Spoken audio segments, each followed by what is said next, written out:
Welcome back to Tarala foods. Telugu భోజన ప్రియులందరికీ స్వాగతం. ఇవాల్టి మన స్పెషల్ రెసిపీ ఇన్స్టెంట్ పౌడర్తో గులాబ్ జామ్. దీనికి కావాల్సిన పదార్థాలు కింద డిస్క్రిప్షన్లో ఇచ్చాను.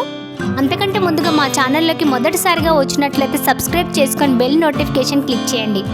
అలా చేసినట్లయితే నేను చేసే ప్రతి వీడియోకి మీకు నోటిఫికేషన్ వస్తుంది. గులాబ్ జామ్లో అందరం కూడా చేసుకుంటాం కదా. నేను చూపించే గులాబ్ జామ్లో ఎలాంటి క్రాక్స్ రాకుండా చాలా చక్కగా డీప్ ఫ్రై చేసుకోవచ్చు. తయారీ విధానం చూద్దామా?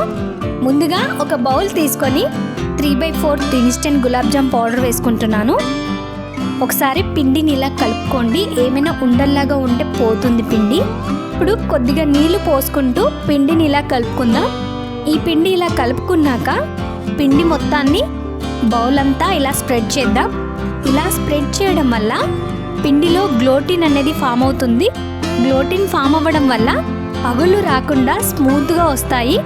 ఇలా స్ప్రెడ్ చేసుకొని 15 మినిట్స్ పక్కన పెట్టుకోండి పిండిని. ఇప్పుడు పాకం కోసం 1 కప్ షుగర్, 1/2 కప్ నీళ్లు పోసుకొని కలుపుకుంటూ పాకం చేసుకోవాలి. గులాబ్ జామ్ పాకం తీగ పాకం కన్నా తక్కువగా ఉండాలి. తీగ పాకం ఏమీ అక్కర్లేదు. 2 ఇలాచీ వేసుకొని ఒకసారి కలుపుకొని పక్కన పెట్టుకుందాం పాకాన్ని. చూసారా, మనం స్ప్రెడ్ చేసుకోవడం వల్ల పిండి ఎంత సాఫ్ట్గా అయ్యిందో. ఇప్పుడు చేతులకి కొద్దిగా నెయ్యి రాసుకొని చిన్న చిన్న ఉండలు చేసుకుందాం.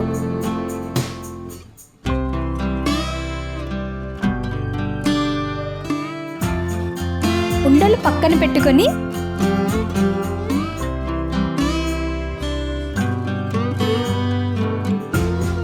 స్టవ్ వెలిగించి కడాయి పెట్టుకొని డీప్ ఫ్రైకి సరిపడా ఆయిల్ వేసుకున్నాను. ఆయిల్ వేడయ్యాక సిమ్లో పెట్టుకోండి. చేసుకున్న ఉండలు ఒక్కొక్కటిగా వేసుకొని ఒక గరిటె తీసుకొని ఇలా కలుపుతూ ఫ్రై చేసుకోవాలి. ఇలా గరిటె తిప్పుతూ ఫ్రై చేసుకోవడం వల్ల ఈవెన్గా ఫ్రై అవుతాయి. ఫ్రై అయ్యాయి.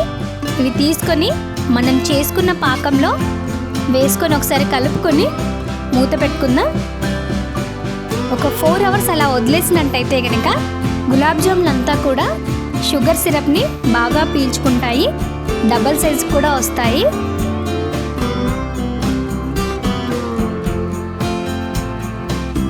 చూడండి ఎంత చక్కగా వచ్చాయో. ఎలాంటి పగుళ్ళు లేకుండా అందరూ ఇష్టపడే గులాబ్ జామున్ రెడీ. మీరు ఈ రెసిపీ ఇంట్లో ట్రై చేసి ఎలా వచ్చిందో కామెంట్స్లో చెప్పండి.